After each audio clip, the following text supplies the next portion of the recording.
세 번째 앵커의 픽입니다. 정의용 총괄이라는 키워드가 있습니다. 이 탈북 어민 강제 북송 사건과 관련해서요. 정의용 전 국가안보실장 그리고 노영민 전 대통령 비서실장 등 문재인 정부 고위 인사들이 재판에 넘겨졌습니다. 강재묵 기자, 이 문재인 정부의 고위 인사들 어떤 혐의를 좀 받고 있을까요? 네, 먼저 이들 모두에게는 국가정보원법상 이 직권남용 혐의가 적용됐습니다. 네. 이 관계 공무원들로 하여금 의무 없는 일을 하게 했다는 것이 이 핵심인데요.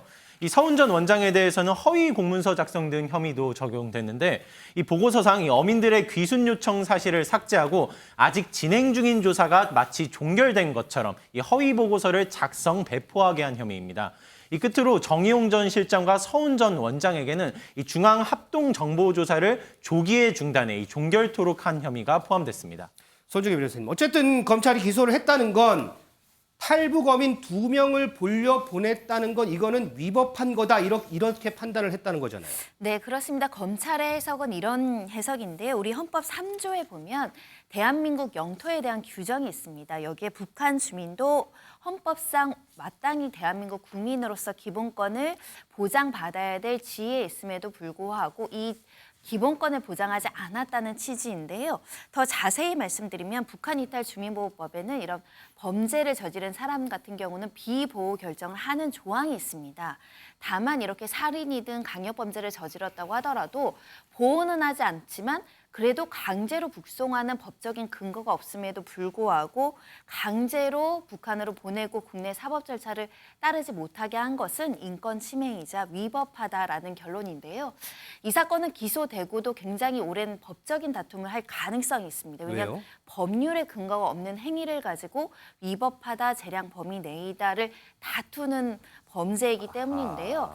더군다나 우리 김준일 에디터도 어떻게 보시는지 궁금한데 이 사건으로 사실 보시는 것처럼 국가안보실장, 대통령 비서실장, 국정원장, 통일부 장관 4명이 기소되는 일은 굉장히 이례적인 일이기 때문에 실제로 이 결론 국민들이 어떻게 지켜보시는지 또 에디터님 어떻게 보시는지 궁금합니다. 일단 이 기소는 지금까지 수사를 해왔기 때문에 이제 예정된 상황이었다라고 이제 보면 될 것 같아요. 중요한 거는 이건 것 같습니다. 이게 약간 진보 보수와 전통적인 구분으로 좀 나누기가 힘들어요. 왜냐하면은 예를 들면 이런 거예요. 이제 북한 주민도 대한민국 국민이다라고 적혀 있는데 네. 북한이 실효 지배를 하고 있잖아요. 그렇죠. 정말로 그리고 국가 대 국가 간으로도 사실상 얘기를 하고 있고 한쪽에서 괴뢰군이라고 얘기를 하고 있는데 어디까지 그러면 인정을 할 것인가? 만약에 북한 주민이 다 대한민국 국민이 맞다라면 빨리 우리는 주석궁으로 탱크를 몰고 가서 해방을 시켜야 되는 의무가 있는 거죠. 지금 그런 의무를 다 방기하고 있는 겁니다. 더 현실적인 문제는 이들이 10여 명은 다 살인자거든요.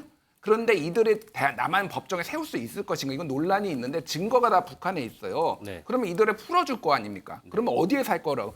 그러니까 태영호 의원은 이들도 받아야 된다라고 강남에 얘기를 했는데 그러면은 태영호 의원 강남에 살게 해라 이런 얘기들이 나올 수밖에 없는. 그러면은 실제 누구를 대한민국 국민을 지금 보호해야 될 정부가 오히려 대한민국 국민을 위험에 빠지게 하는 거 아니냐 이런 논리들이 또 있는 거죠. 그래서 이게 굉장히 좀 논점이 많은 문제다라고 볼 수가 있는데 저는 일단 이 기소하는 것에 좀 비판적인데 이현종 의원님은 좀 어떻게 보시는지. 근데 이제 이게 2019년도에 미북 관계가 이제 경색이 되면서 네. 사실은 이제 그동안 세 차례 남북 정상회담이 다 이제 어떤 면에서 무산돼 버렸지 않습니까? 결과가 없이 돼 버렸는데 이제 그러다 보니까 이제 문재인 정부가 당시에 뭔가 북한하고 김정은하고 뭔가 대화를 촉진시키기 위해서 이제 사실 그때 이제 일어났던 게 바로 이제 해수 공무원 피격 사건, 네. 그다음에 이제 강제 북송 사건 이런 거 일어난 거거든요.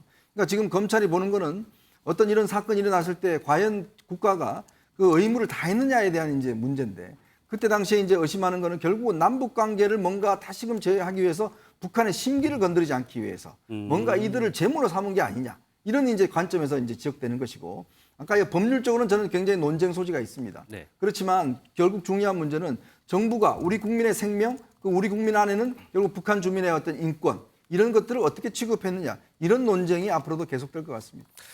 흉악범으로부터 국민을 보호하기 위한 선택이었고 검찰이 남북관계의 이중적 성격을 무시했다. 이번에 기소된 전 정부 인사들의 주장입니다. 앞으로 재판에서 이루어질 검찰과의 공방 어떻게 될지 저희도 주시해서 보겠습니다.